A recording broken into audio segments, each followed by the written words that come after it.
if we think we can make the numbers work.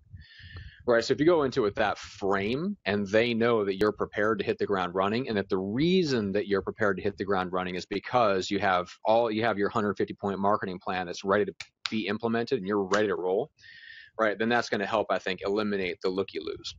The people who just want to meet with you to get a CMA, right?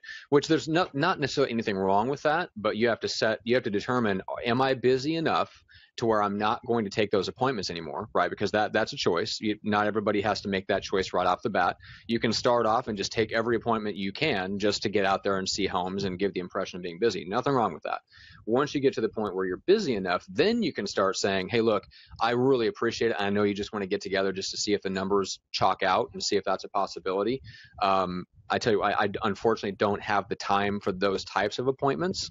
I really just have time. Once you decide that this is the right time, then let me know and I'll come over and we'll figure out the numbers and we'll see if we can get you rolling. I mean, we'll have him on the show here in the next few months, but Tim Rode, that's the approach that he took when he was in real estate in Manteca, California, which was, the whole tagline was call Tim and start packing. Yeah, right. And because that's exactly the what mentality it was. don't call me until you're ready to start packing, because I'm going to get it sold quickly. The question is, do you want it sold quickly? Because that's what I do. And don't call me if that's not what you want to have happen. Waste my time. I love that. It's a great point of view. Yeah. So, Greg, I see the notification that we are officially live. So Facebook took its sweet time propagating the live broadcast all over the place, guys. So we just wanted to welcome you officially to the broadcast. Let us know that you're here.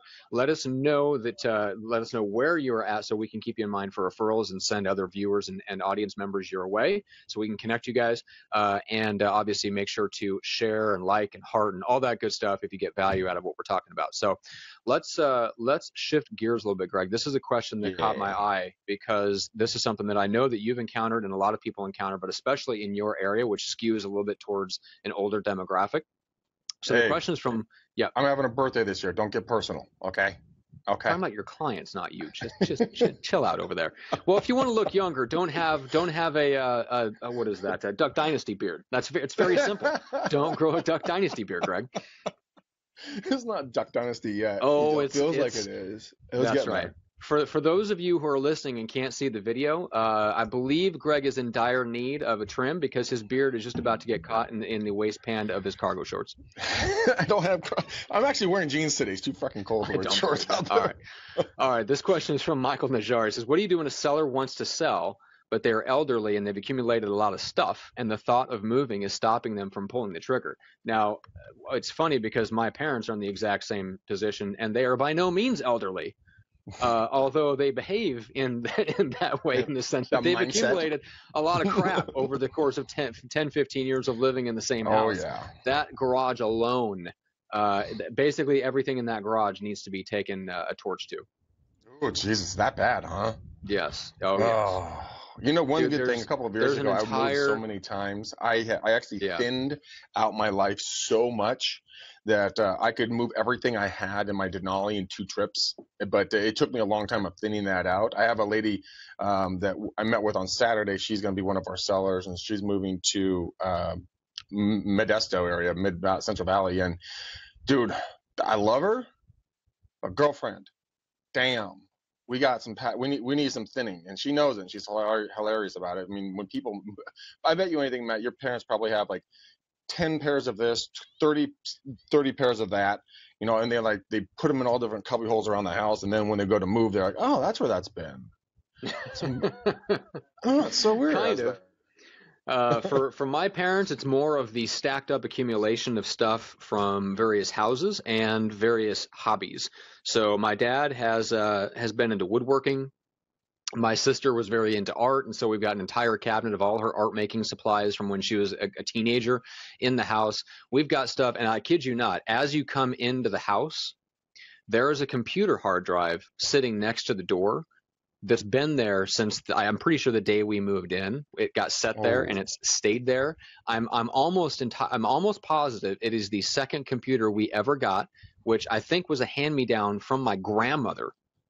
I think we got that in like 1996 or 97. That computer hard drive is still sitting in the garage right next to the door. My parents and everybody that goes in through the garage when they park passes that thing every time you come into the house. It's never been moved. It's never been thrown out for God knows what reason.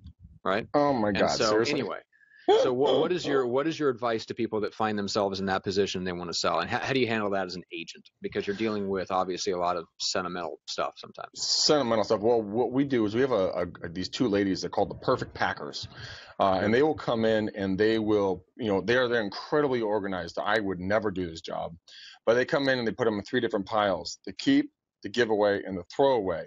Different piles. Then they will put them in Tupperwares and they'll mark down exactly what's in there. They will basically pack you 100% of the way, so you don't have to do anything hard work at it for yourself. You have them pack you. But if you don't have that ability, then you need to open up again with a ton of value, and you need to be the solution to their problem. So they say, oh my gosh, we have so much stuff, we don't know what to do with it. Great, identify what their thoughts are. Okay, well, do you guys want to take everything everything in the house to your next home, or do you want to thin it out? I mean, what do you guys want to do? Get that answer. There's a solution. Give them the solution to their problem, but be the answer. Be like the one-stop realtor. I mean, everything stops with you, and that's what I tell people.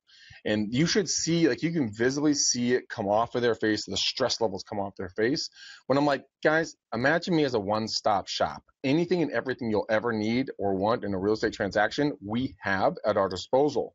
And then I'll start naming off things. We have packers, we have cleaners, we have attorneys, we have, garden guys, we have every single thing. They're like, well, what a painter? Yep, we got 2 of those guys. They're fantastic.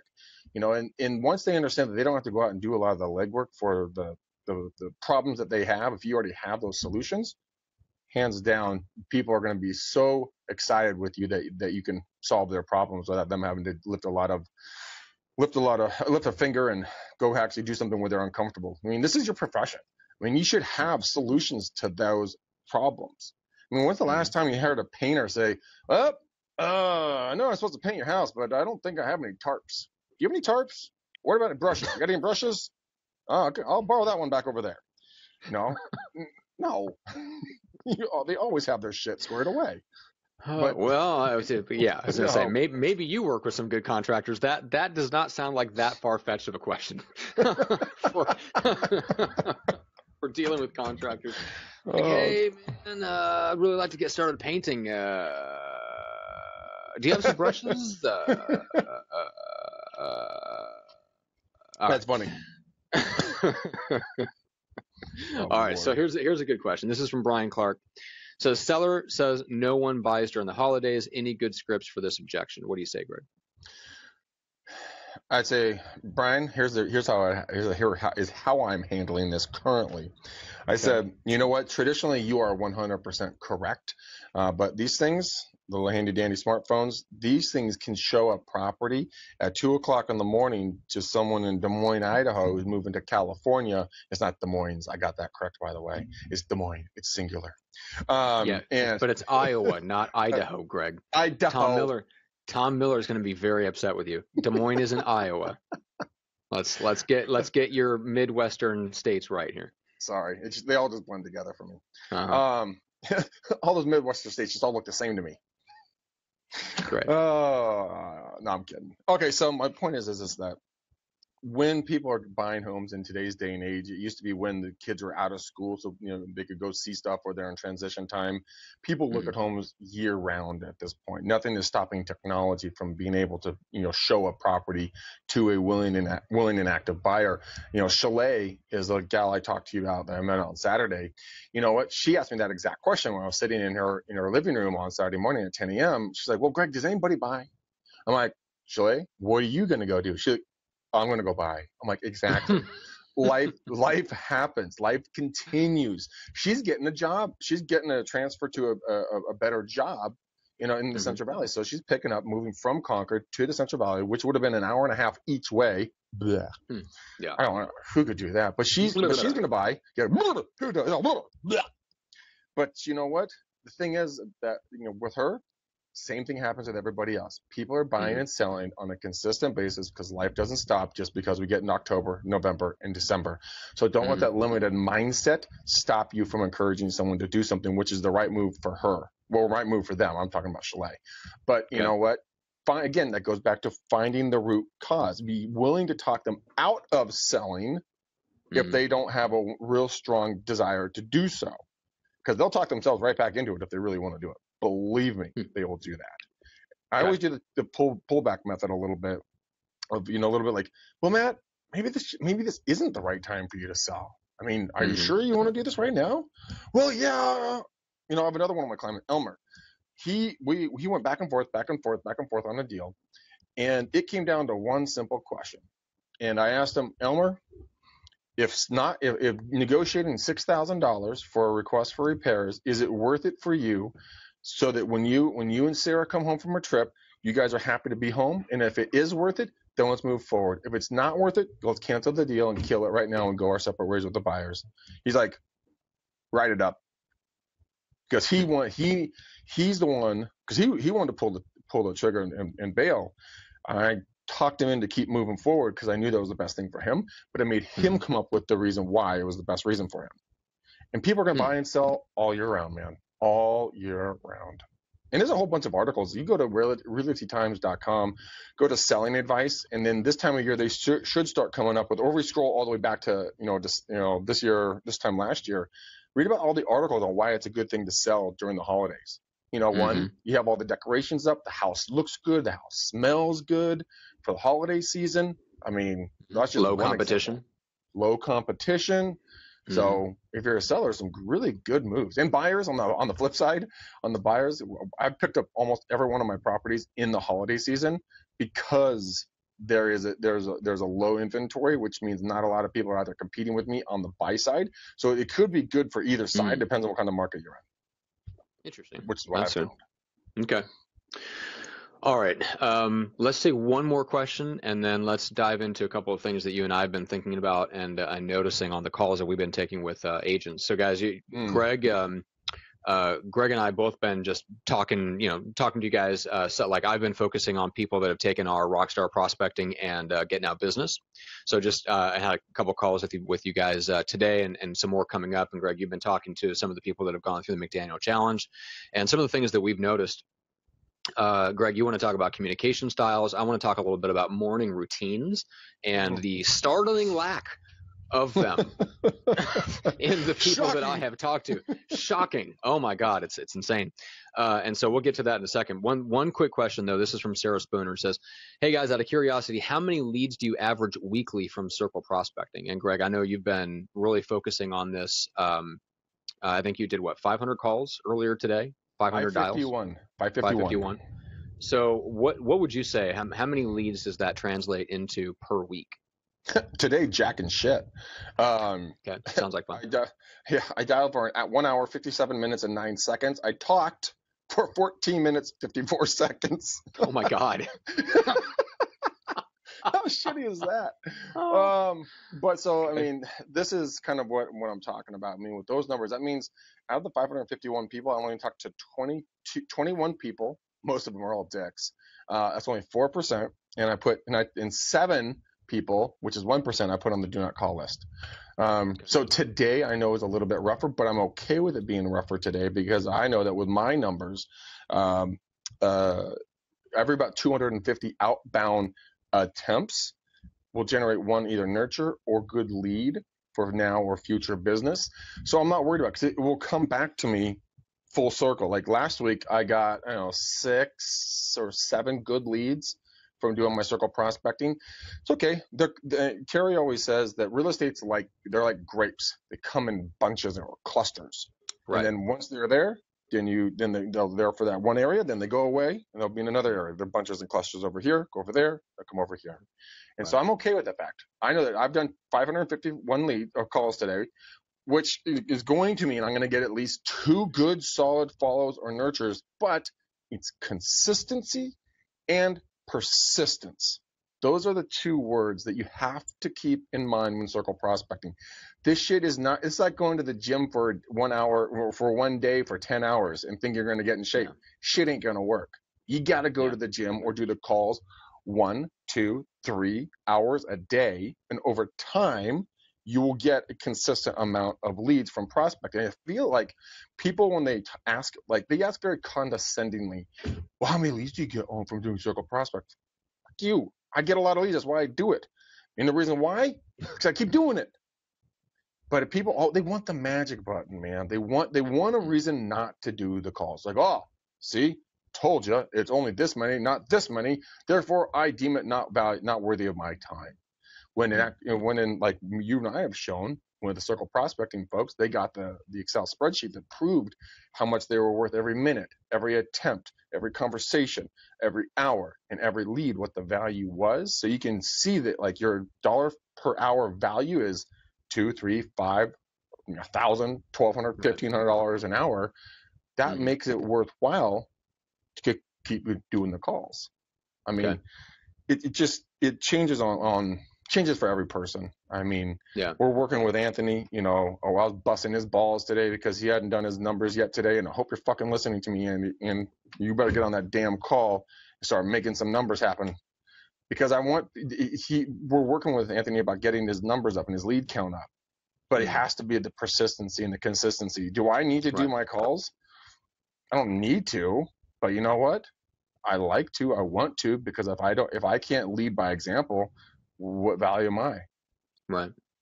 And it's consistently being on the dialer. And also, I'm talking shit with Stefan and me and Aaron and Winstein and I were all playing pool together, which I invited you to a game, Johnson. You still don't respond to my game request to go play pool.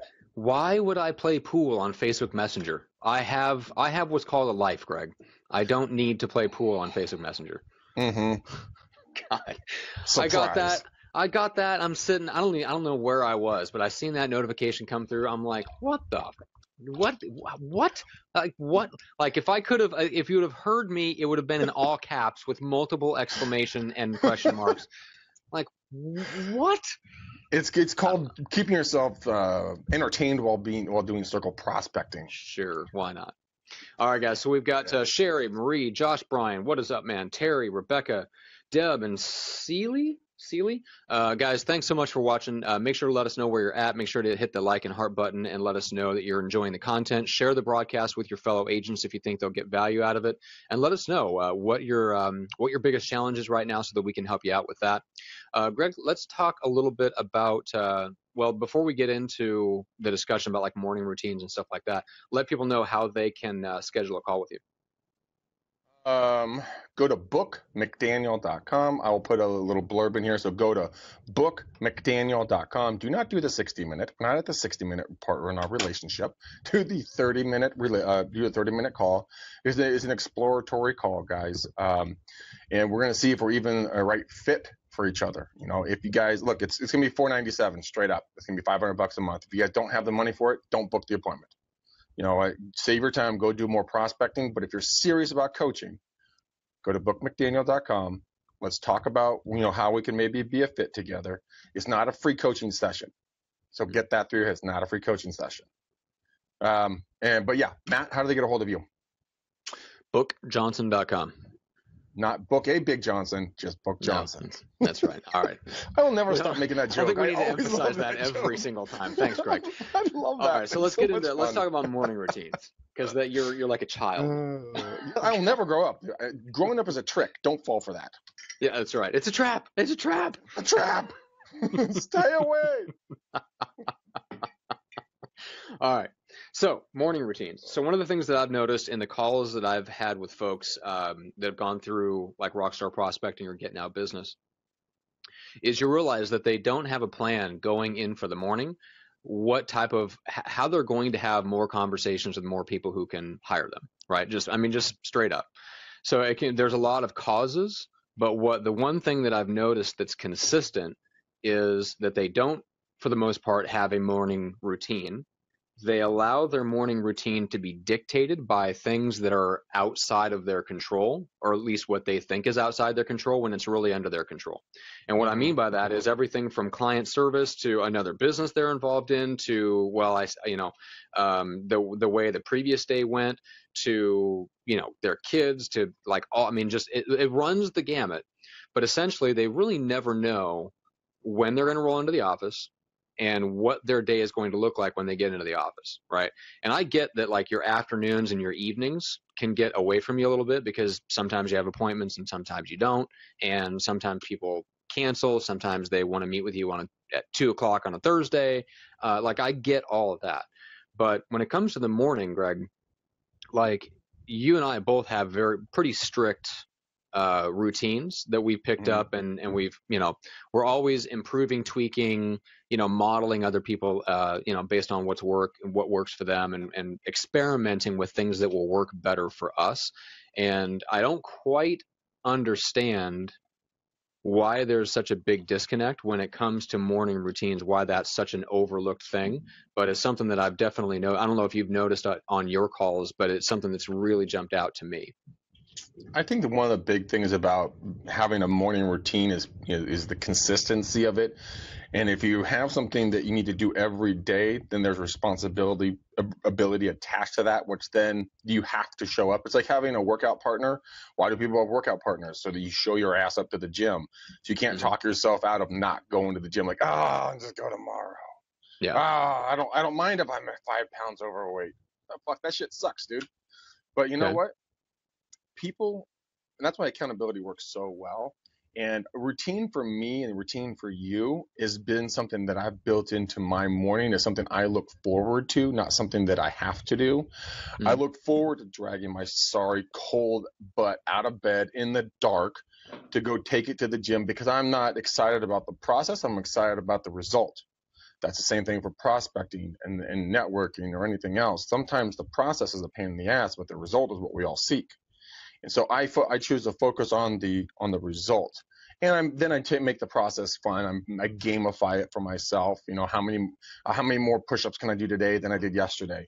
Am I just that 1% better this week than I was last week? If I can improve 1% every week, that's 52% better than I was last year. Keep doing that year after year after year after year. The compound effect's going to kick in. And guys, you're prospecting, you're networking, you're scripting, everything that you're doing in life is going to get exponentially better. But it all starts with a very simple action, and that's keeping yourself accountable for your morning routines. I heard a great script that going to the gym is like the boss of the company. You're the boss of the company, and that's the gym. And bosses don't reschedule meetings. So if you're going to cancel that gym membership or gym appointment, that's like you rescheduling a meeting, and bosses don't reschedule meetings. And I that kind of resonated with me, and I'm like, I even said that to myself. I said, fuck, bosses don't reschedule meetings. I dragged myself out of my bed a couple of times last week with that in my head. Because I think a lot of people might also think about themselves not as the boss of their life. Maybe some like you were talking about, other people are like, well, I have all these other outlying factors that are playing a role in me or not being able to achieve my goals. But view yourself as the boss man, the boss woman. You know what? Bosses don't get told what to do; they tell what to do. And I think that if you can tell yourself what to do, well, it starts, I think, with identifying the fact that your thoughts and feelings are not you. Right. So when you have that thought of, oh man, I really don't want to I don't want to do my calls today, or I don't want to do that appointment today. I don't want to go to the gym today. Right. Like your body and your mind are going to fight you on that stuff. Like that's just part of being a human. But I think if you can separate out and you start to realize that, wait a minute, that's not me. Right. That impulse to skip whatever it is that you're doing, whatever it is that you're committed to, that impulse to skip out or take it easy or whatever the case is, that's not you, right? That's you can call it whatever you want, drunk monkey, that's it's your body screaming at you. If it's the case of working out, your body's kind of rebelling against the discomfort that's about to come down the pipeline at you. And you have to recognize that that's not me. Right. So you've got me, myself, and I, right? Where you've got me is the one that doesn't work out, but I am the coach of my own life. Right. There's an adult in there somewhere that can tell the child in you to shut the F up, and we're going to go hit the gym. Right. And that's part of becoming a mature human being, is the ability to take a step back and say, hey, that's not me. Right. That impulse to not do what I'm committed to do, that's not me. And I don't have to give into that. I can override that. And if I can just get started, get in the gym and get started, get on the phone and get started, get into my appointment and get started, I'll follow through. You just have to get started. That will help a lot. right? So not identifying with that voice that tries to get you to not follow through on your commitments. And I've got people messaging me and all kinds of stuff going off on Facebook. Paul says, my morning routine starts with not staying up for The Walking Dead on Sunday night. Good job, Paul. But that is a good point, which is your morning really starts the night before, right? Big time. Yeah, big time. Actually, Lily she was on my case. Well, she wasn't on my case. She was being sweet about it. But she and I were talking this morning, and she's like, I'm like, hey, babe, how's your morning? Blah, blah, blah. We went back and forth. And she's like, oh, and the kicked ass in the gym. I did this. I did that. I did this. She sounded really good on the phone. She's like, well, what about you, babe? Did you go to the gym? And I'm like, no, I'm feeling a little groggy, by the way. And it makes a huge difference. This morning. Yes, this morning. You didn't go to the gym this morning? Why did you not go to the gym this morning? Because I like to give myself one fucking morning off, and I tell myself it's because it's my last little hurrah from the weekend. So yeah, I don't go to Monday mornings in the gym, which I need to start doing because I really feel a lot better when I do them. But that's just been my routine forever, and that's something that's a perfect example about the adult bitch slapping the little kid in me and saying, look, stop complaining, stop giving yourself an out, get your bitch ass into the gym and do the workout. There's no discussions. There's no crying in real estate. Get in there, fatty. And get in there, fatty. All right, tub of guts. Get the jiggling. Let's move. Oh my God. But it's about just motivating myself. And I think that what I know for a fact that for myself in the gym, I've told you the story. I've told this story 1,000 times. The fact that I told myself for 1 week that oh, this sucks. I don't want to get up. It's cold. I'm tired. Blah blah blah. I gave myself every excuse not to get up. And then horrible time in the gym that week. Next week I got out of the bed every single morning and I said something to myself 3 times. I said today's going to be an amazing day. Right when I woke up my eyes. Right when I kind of halfway functional. I said it a little more authority. Today's going to be an amazing day. And then right when my feet swung out and they touched the ground. Today's going to be an amazing day. Man, I killed it those days, but it all started with the thing, the 6 inches between your ears. What are you going to do? How are you going to set this? How are you going to frame this? Mm-hmm. What filter are you going to look through for the rest of the day from the very moment you get out of bed? And I think that's a lot of times what people get with their morning routines. They lead with negativity, not with being positive and looking at the small things in life that are amazing. I have a book called The Book of Awesome. It was given to me, and it is awesome. I read one little example every single day just to make myself remember the small things that are great, like smelling fresh rain on concrete. I love that smell. It smells fresh and clean. Or popping the insulator things, those little bubbles. Pop, pop, pop, pop, pop, pop. Oh God, bubble wrap. Popping bubble wrap. That's funny. Oh, that's the good stuff in life. I lead with something like that. I mean, yeah. Anybody stick? I'm gonna have a custom page made up for that book that just says Matt's hair. That way you can wake up and you can flip open that book and you can just read that and go, yeah, it's gonna be a good day. Matt's hair. Next time we do a show together and you're gonna be sitting next to me, I'm just gonna reach over randomly and just go like this. I would not recommend that. That may in fact end our friendship. All right, so here's the other thing I've noticed with the whole lack of morning routines, which is when you have very nebulous goals, right, which is just I want more, right? I don't really know what more means, but I know I just want more. I know I'm not happy with where I'm at, but I don't really know where I'm going. The practical effect of that is that it doesn't translate all the way down into what you do on a daily basis, right? So we have people that come in, and I've heard this for a long time, and Greg, you've run into this before too, because anytime you talk to agents, what's the first thing that they want to do? They always want to double their business. Wherever it's at, whatever it is, doesn't matter. It's always, I want to double my business because it sounds like a good goal, and whatever. We set goals based on what sounds good to other people. Mm-hmm. So yeah. They have this kind of nebulous goal, right? And then what that translates into is there's no numbers attached to it. And they don't really know, they have no idea when they've hit it and when they haven't, which means you can't do really any scientific testing of whatever. How do you know you're getting there? How do you know you're making progress? How do you know a day is a success on the way to that if you really have no idea where you want to be in terms of numbers? So it has all these effects down the line. And what the practical effect of it is that when you wake up in the morning, if If you haven't been motivated enough to set a plan for the day already, you're not going to magically want to get up that day and then execute a plan that you don't have, right? So you're just going to get up in the morning and you're going to drift, right? And that goes back to Outwitting the Devil in Napoleon Hill when he talks about drifting. What is drifting? Well, it's acting without a definite purpose, right? You're reacting to life. You're not proactively setting the agenda and going after a definite purpose. So the more definite you are in the purpose that you're moving towards, the more it filters all the way down, all the way up the line to your daily actions, right? Mm-hmm. So I don't know if that's something that you've noticed too, but I noticed that the more unclear people are about their goals, they wonder why they can't take action on whatever it is. They wonder why they can't take action and make themselves make the calls, or make themselves get out and hit the doors, or make themselves do this, or make themselves do that.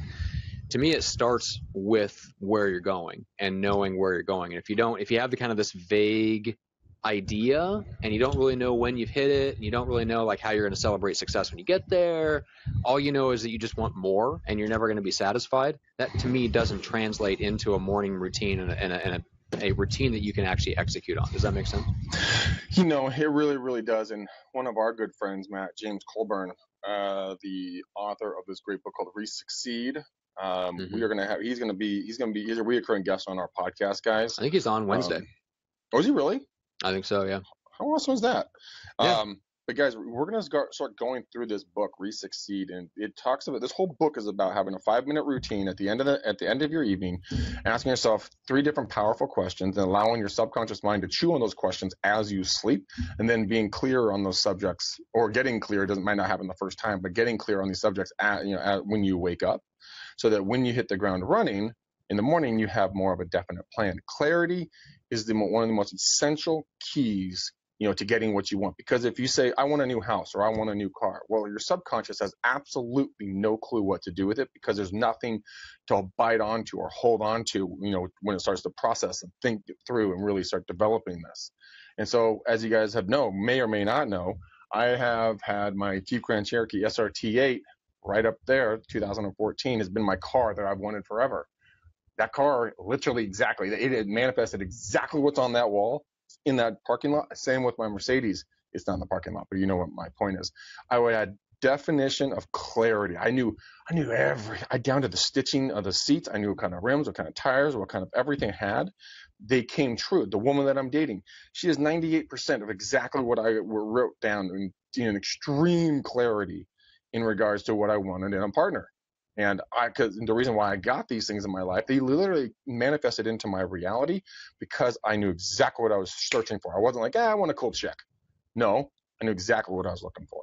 So guys, if you guys aren't getting what you want, it's very simple. You can create anything that you want in this world, in this reality, but you've got to understand what you're going for. You got to really have an emotional tie to the positive vibe towards whatever that is. And I'm not talking about crystals and smoke and woo bullshit.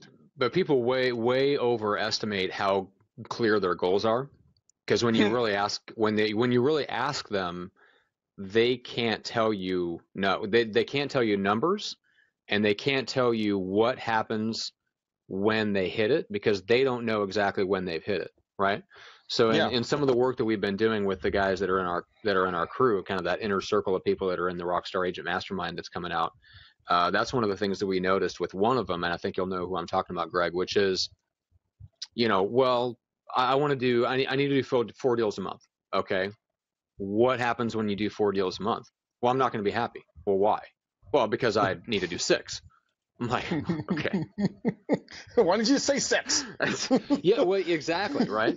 So but that's the thing, is that's not what needs to happen, right? Because he does need to get to the point where he's doing 4 deals a month, right? Because he's doing 2 deals a month right now. So it's going to be hard enough to double the business. It's going to be doubly hard to triple the business. And you can't, like, if you don't have a plan for how you're going to celebrate success when you achieve it, you're going to be vastly less likely to achieve it to begin with, and definitely less likely to duplicate it, right? So if you're in sales, if you're not building a system that brings leads to you, right, and you have to go out there and execute every single day to keep on, to keep the lead flow in, here's what happens, right? So you essentially you succeed. Let's say you hit your goals for the month, or maybe you even hit them for a quarter. Well, guess what happens when the calendar turns to March 1st? Time to do it all over again, right?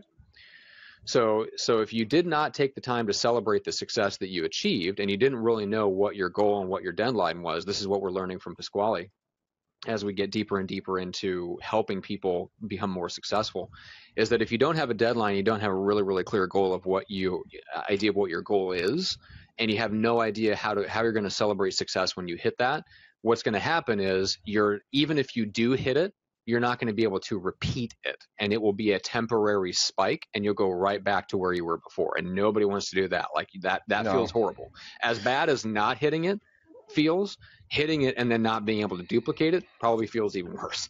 Oh yeah, it's a shitty feeling for sure. And one of the things that I had a call with an individual today, and I said, okay, well, where do you want to go with your business next year? The person said, I want to do 50 deals. How many did you do this year? 7. Why do you want to do that? Why do you want to do 50? Because I want to dominate. I can respect domination for sure, but we've got to put the right process in place, like you said, so you can repeat it. And I talked to this person. I said, look, I will build you a customized prospecting program that will be tailored to you, doing out of the box stuff that help you generate more and more leads. And this person's like, yeah, man, I'd be pumped on that. But taking the focus off of the 50. 50 is a big, round, beautiful number. Fuck, dude, Hank fired my ass for a number that I set, mid this year. And he's like, no, can't help you there. I'm got to go. I'm not the right guy. And I'm like, what the hell? It's not that he didn't believe in me. He didn't believe in the growth in that amount of time. It was too much without the right things and people in place. And so with the people that I'm going to be coaching, it's not about getting 50 deals next year. It's about meeting and beating your expectations and doing, X percentage better than you did last year.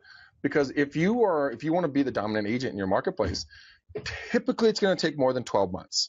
What if it took 24, 36? What if it took you 2.5 to 3 years to crush heads in your marketplace? Guys, it's going to go by that fast to do 2.5 to 3 years. I mean, Matt, we're coming up on our 3-year anniversary for this show. I mean, it's insane how fast this time has gone by.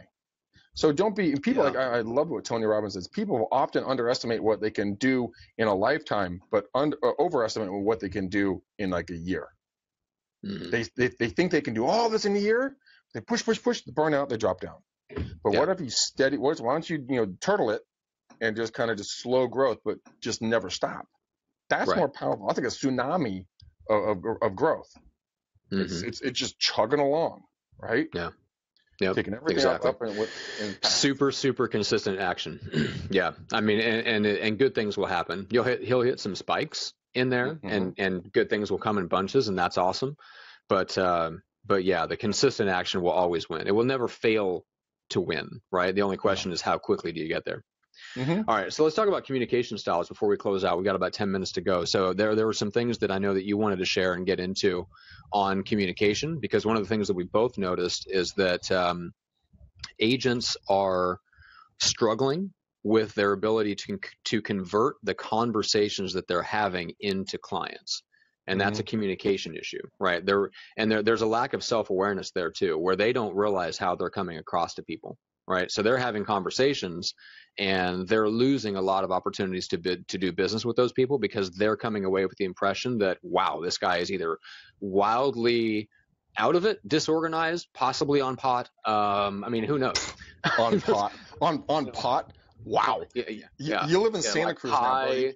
You got to say it with more authority, like on you're talking about. On pot. That sounds like a 75-year-old grandma saying that. But it's not so much that they may be high in the moment, just that they've done a lot of it, or they're currently addicted to it, or something like that. So, you know what I'm saying? Just addicted to weed. Yes, exactly. So anyway, let's talk about communication.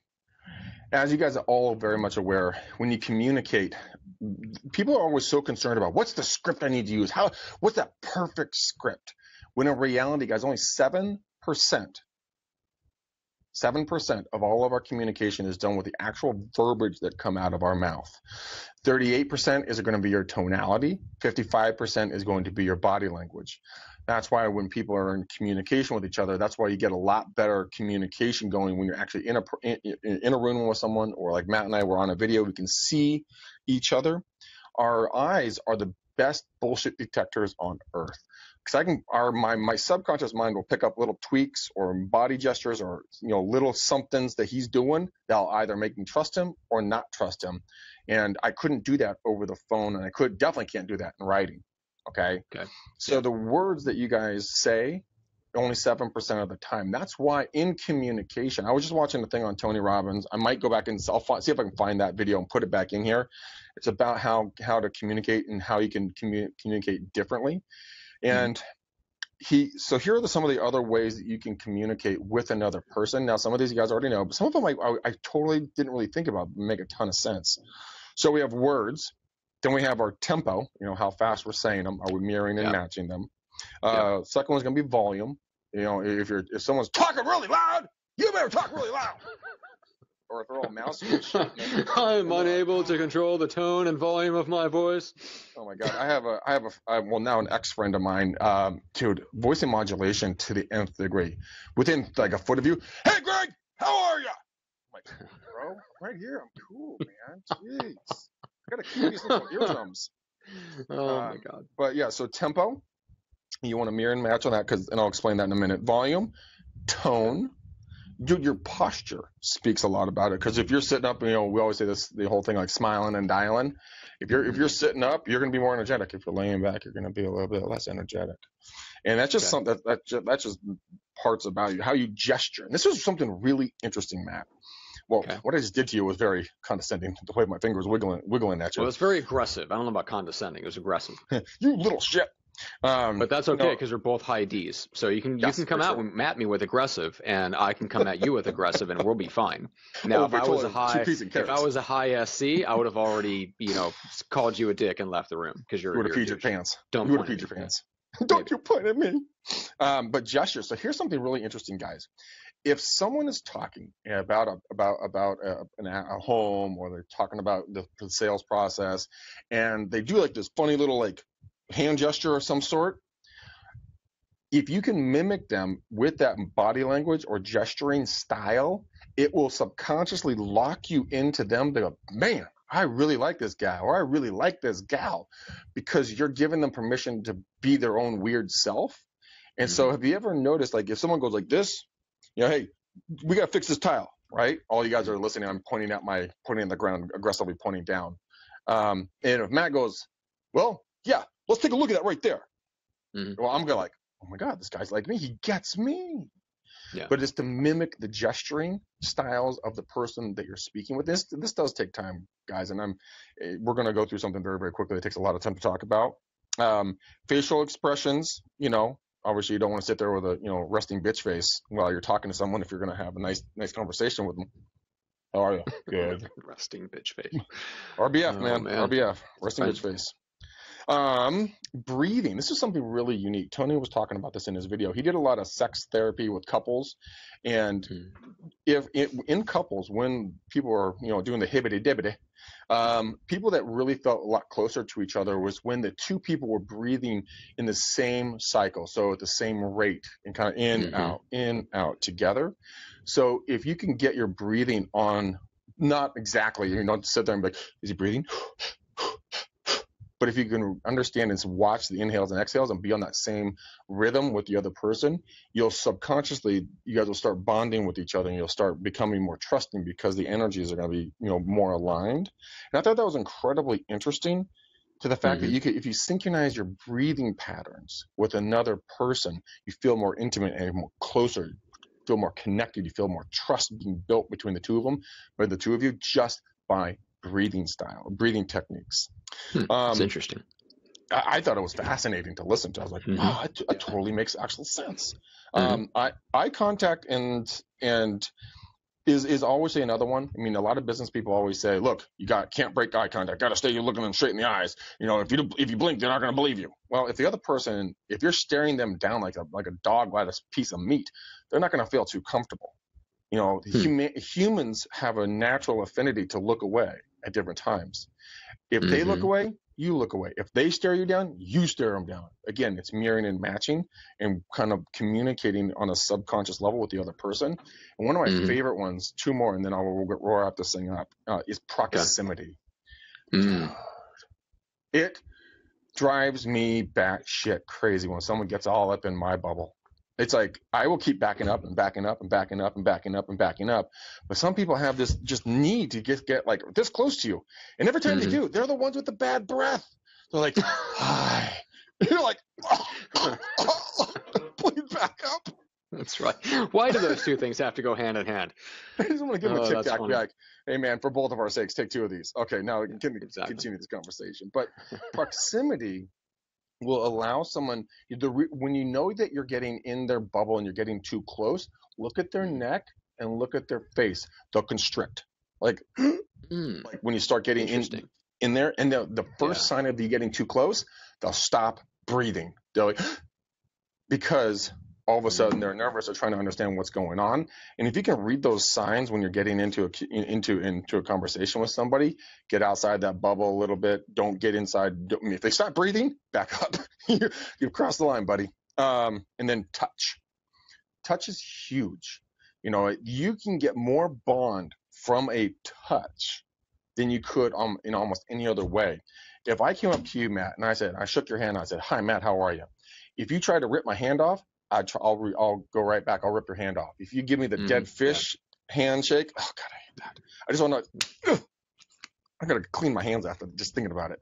The dead fish hand.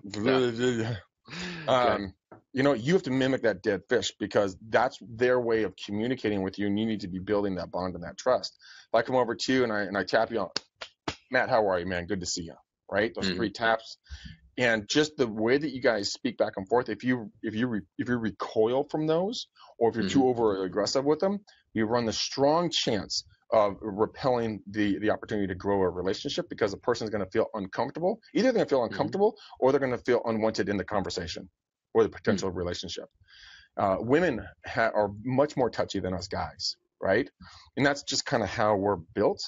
So we have to learn how to accept touch more so than women generally. I'm not being sexist, ladies. Don't get all like, oh my God. No, it's just, you know, learning to be okay with it and reciprocating the same way it was given to you. So I'll put the link in here. There's so much shit in here to talk about. Yeah, I was fascinated. I was riveted. Paul Franklin said Seinfeld's close talker girlfriend. I love that. I absolutely love that. Such a great, nice gal, bit of a close talker. Bit of a close talker. I don't think it was his girlfriend though. I think it was Judge Reinhold. It was a guy. It was the guy that came out and he was so nice that he took out Seinfeld's parents, if I remember right, for like he offered to take them to a museum. I think he was the close talker, if I remember right. Nice guy, bit of a close talker. All right, guys. But yeah, that's one of the things that really jumped out to me that helps explain why this stuff works and why it doesn't work when we don't keep it in mind is this. Joel Rico said it. He said, whatever that person's communication style is what's right for them. It's what they interpret as right. And so, like I think it was Paul that might have put down, or I think it was another viewer that put down, like, hey, if I mimic them, do they find that insulting? If you're really having to strain and make it obvious that you're doing it, or if you're doing it in a super obvious, creepy way, maybe. But you got to remember that, like Joel Rico said, their communication style is what they perceive as right. It's the right way to communicate. And so you imitating that and falling into that, they're most likely going to interpret as, oh, this person is like me. They're not going to interpret it as mimicking unless you're really bad at it. And even then, don't worry about it. Like, I think it's better to try to mimic than just to steamroll over it and just be yourself and automatically be out of sync with them, right? So if you have to like make a conscious effort to slow down because you're a high D, but the person that's sitting across from you is like an engineer and they're super high SC and they're very detailed and analytical and they want facts and facts and facts and proof and they want to take things slow, right? like you slowing down, the more effort it takes for you to mirror and match them, that just shows you how far off your communication style is from theirs.